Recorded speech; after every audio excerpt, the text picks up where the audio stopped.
பாகிஸ்தான் கண்காணிப்பு விமானத்தை சுட்டு வீழ்த்தியது இந்தியா.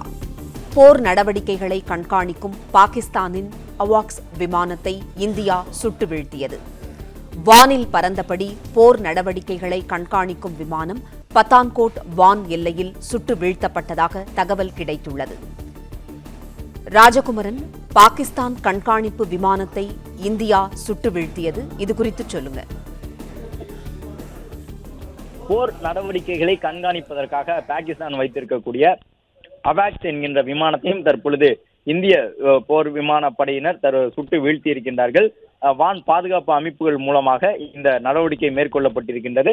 அவாக்ஸ் என்பது அவருடைய ஊர்ந்து சென்று அந்த எல்லை பகுதிகள் எல்லாம் கண்காணித்து எப்படி போர் நடவடிக்கைகள் இருக்கின்றன, எங்கெங்கு பாகிஸ்தான் தாக்குதல் நடத்தி இருக்கின்றது, இன்னும் எந்த பகுதிகளில் எல்லாம் பாகிஸ்தான் தாக்குதல் நடத்த வேண்டும் என்பதற்கான ஒரு போர் ஒருங்கிணைப்பு பணியை செய்யக்கூடிய கண்காணிப்பு விமானம் தான் இந்த அவாக்ஸ் என்கின்ற விமானம். அந்த விமானத்தையும் ஏற்கனவே பாகிஸ்தான் பயன்படுத்திய அமெரிக்க விமானம், பாகிஸ்தான் பயன்படுத்திய சீன விமானம் என்று அமெரிக்கா, சீனா போன்ற உலகினுடைய வலிமையான போர் விமானங்களை சுட்டு வீழ்த்தி இருந்த இந்திய ராணுவம் பாகிஸ்தானினுடைய அவாக்ஸ் என்கின்ற இணைப்பிலே இருங்க, உங்களை தொடர்பு கொள்கின்றோம். பிளே ஸ்டோர் மற்றும் ஆப் ஸ்டோரில் இருந்து பாலிமர் செயலியை QR கோடு மூலம் பதிவிறக்கம் செய்யுங்கள். செய்திகளை உடனுக்குடன் பெறுங்கள்.